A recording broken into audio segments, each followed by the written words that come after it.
মাদ্রাসার মৌলবীরা আসলে কি করবো? মৌলবীদেরকে বলে দিবেন যে আব্দুল্লাহ সালাফি এই ফতোয়া দিয়েছে, তার জন্য কিছু লড়াই ওর সাথে করো। আসবে আমার কাছে লড়াই করবো। ওদেরকে দলিল দিতে হবে।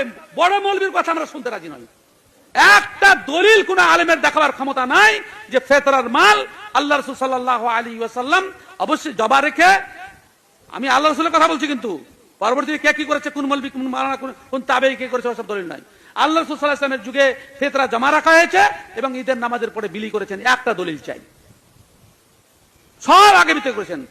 হ্যাঁ, যে ব্যক্তি হাদিসের স্পষ্ট কথা, ওমান আদ্দাহা বাদা সালাহ ফাইন্নাহা সাদাকাতুম মিনাস সাদাকাত, যে ব্যক্তি নামাজের পরে ফিতরা পৌঁছাবে সেটা সাধারণ দান হয়ে যাবে, ফিতরা আর হবে না।